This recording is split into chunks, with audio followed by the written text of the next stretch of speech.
So every single day that I'm healthy, I'm using what I have, and I'm pushing myself, and I'm trying to figure out what the possibilities are, because we don't have time. Not to scare you, but...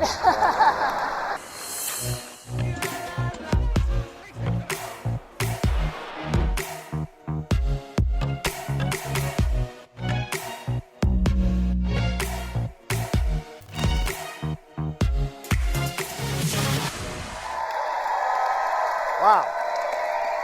Inspired. Thank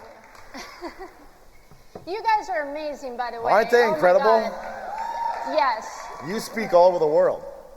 I speak all over the world, but I'll tell you what, I was more scared and nervous to speak here today than anywhere. Because this room has power.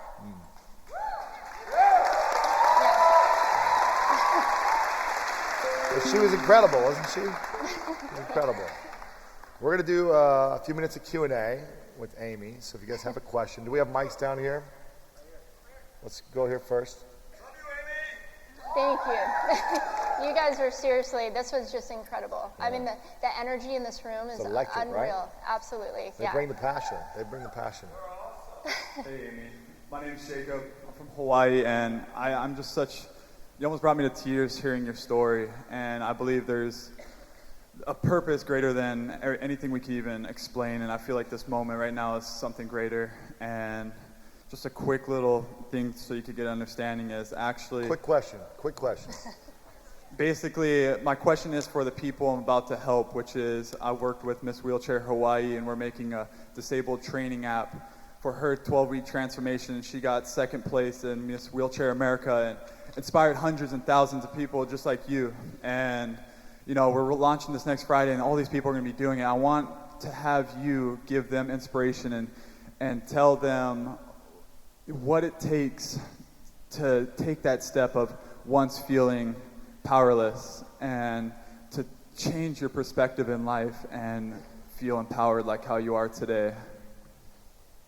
So you wanted to share a message to you?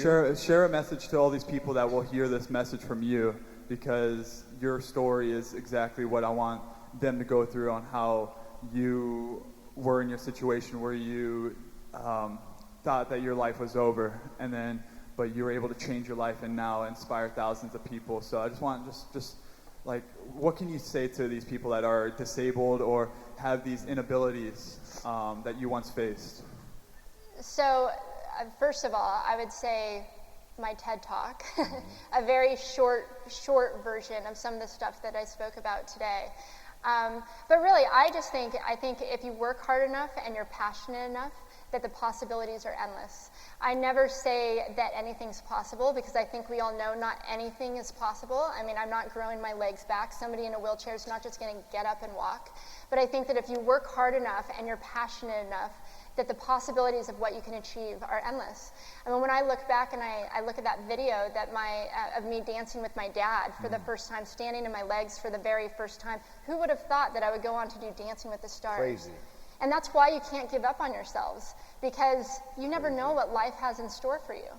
And it really is, like I said, just about using what you have to get ahead. You know, I feel like every accomplishing challenge in my life, I wasn't prepared enough. I was injured going into the last Paralympic Games. I mean, there's always these things and always these challenges that are holding us back. It's about using what you have. Who here can say that you use what you have every single day, like to your fullest capacity? None of us. I don't think any of us really, I don't know if it's possible to reach that, but it's the idea that we have so much potential inside of us, and just to try to use what you have today to the best of your ability, that's what gets you ahead. And that's what I've really kind of learned and I guess been focused on in my life, is just using what I have. So you've done amazing. It's been Thanks. amazing.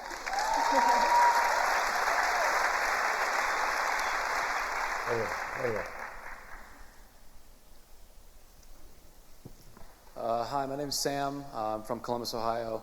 I am grateful 14? I'm 14. Yeah. I'm grateful for time and having time to do things with the information that I'm getting here today from all these speakers. Good to be 14, right? Yeah, I know, right? I'm like, time.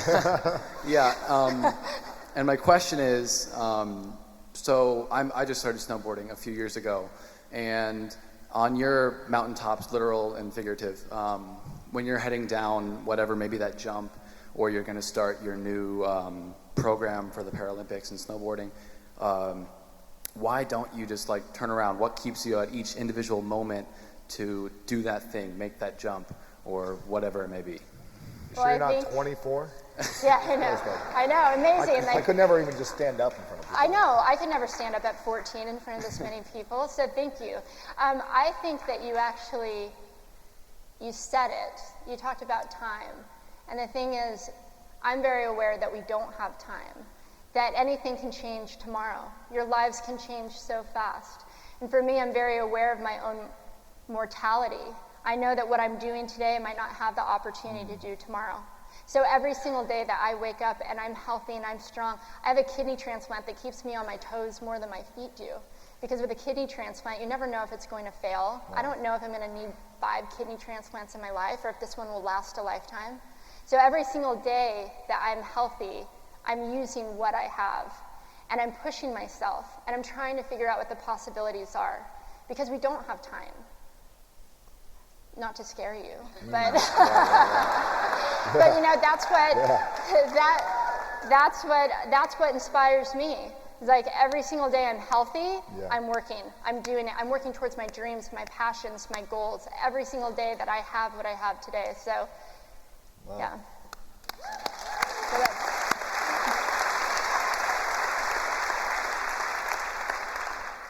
Go ahead, stand up. The one you were pointing to, yeah, right here in the middle. You can pass it down. Lucy.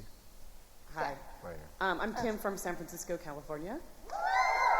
And I'm grateful for just all the stories. Like you said, like the stories are just so powerful.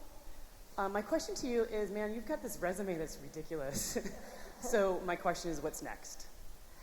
Oh my gosh. So it's kind of interesting. So like Lewis said, I travel all over the world, and I usually speak to corporate events.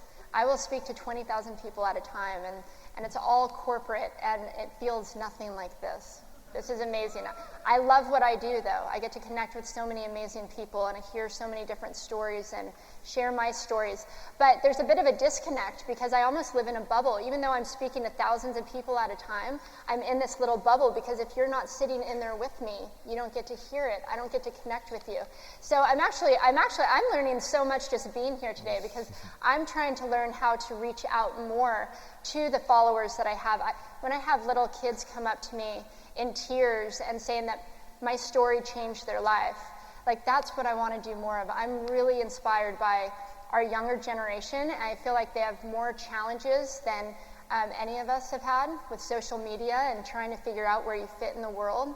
And so I'm really inspired to reach out to more of these young kids, but in order to do that, there's a little bit of a bridge that needs to be made from my world of living in this bubble to being able to reach out more to my followers out there and be able to create the content really that the younger generation is going to, actually get something from. So what's moving forward is a passion and somewhat of a question mark. So we'll see how I do that. Yeah. There you go. There you go. Hi, my name is Kendall Crane. I'm from Nashville, Tennessee. I love Nashville. My question is, I've talked to a lot of people this weekend, and a lot of feedback that I've gotten, or trying to figure out the word, a lot of what I've heard is that we're all kind of in this space where we're learning to tell our story. And like I'm personally in a place where I'm transcending my pain, and like you've gone through a lot of transition and transcending. I would love some tips on how you learn to tell your story, and any tips you would have for the people here. Did you have a speaker coach? So I'll tell you what, I called my speaking coach this morning. I haven't talked to her in probably a year. Wow. Because this event had so much power to me that I was like, I just want to make sure I'm on the right track here. And She's so amazing. She's never helped me write my speeches at all. She just reminds me of what's important. She reminds me that being vulnerable, that getting up here, and even if your voice cracks and you have tears going down your face, that's what matters. Because you know what? We think too much.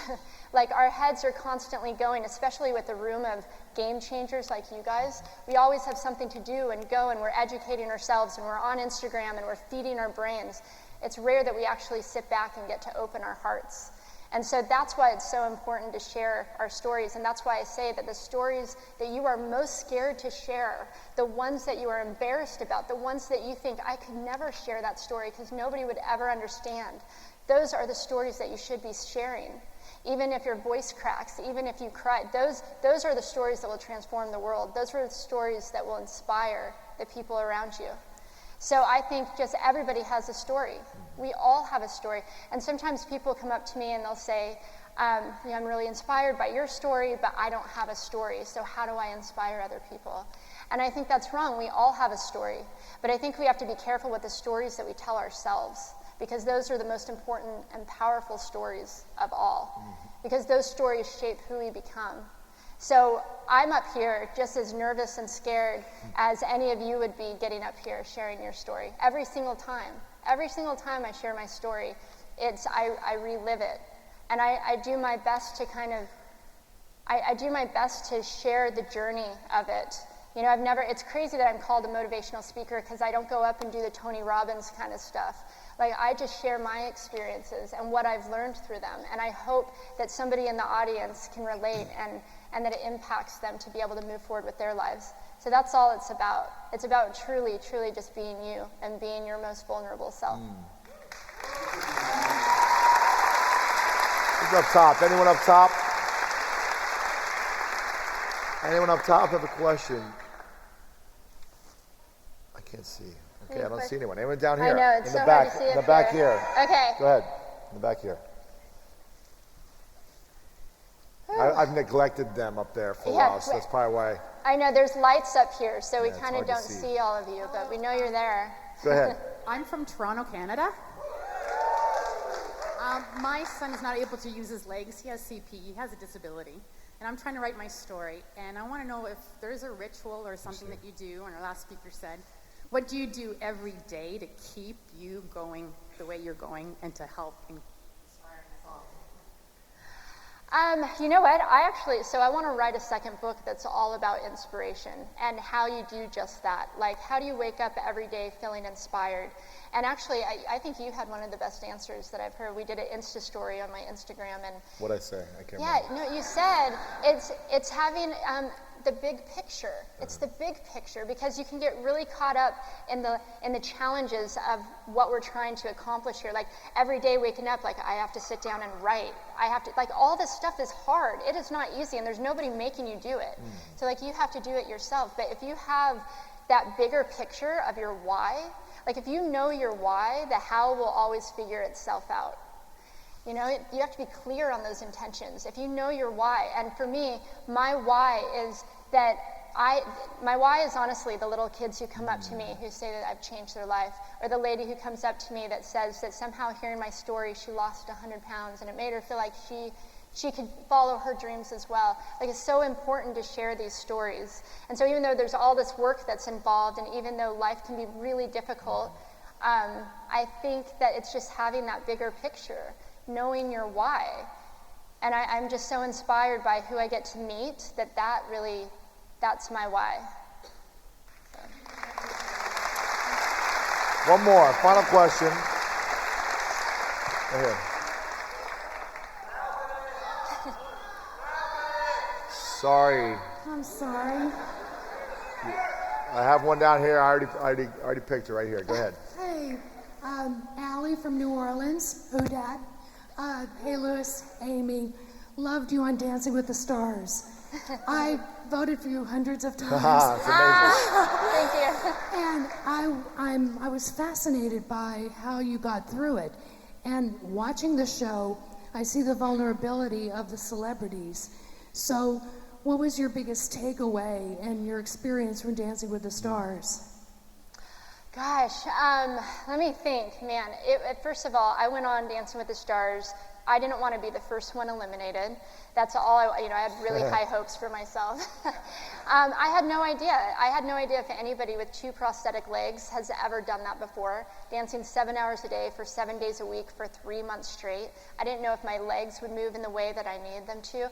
But I was so motivated to just figure out what the possibilities were. Like, I didn't know what was possible, but I also put a lot of pressure on myself because I knew people were watching me, because they too were trying to figure out what the possibilities are. Like, what can somebody with 2 prosthetic legs actually do on Dancing with the Stars? And so we had to get really creative, and we made different feet. Every single week was a challenge. Every single week, I'm telling you, as much as I want to say that we were like, we got this, positive thinking, no. Every single week we thought we were done. Every week we were like, how are we going to do this? It would get to the end of the week and it would be an absolute mess, and I would have feet overnighted and we'd try to make them work. But every single week we figured it out. Every week we figured out a way. So I go back to, like, if you're passionate enough and you know your why and you're willing to work hard enough, then the possibilities of what you can do are endless. And I had this why. I was like, well, first of all, I'm not going to, there's no way I'm going to fall on my face on national television. That was one big why, but also I really wanted to figure out what was possible so that a little kid who's sitting back watching TV, who has a prosthetic leg, can say, if she can do that, I can do that too.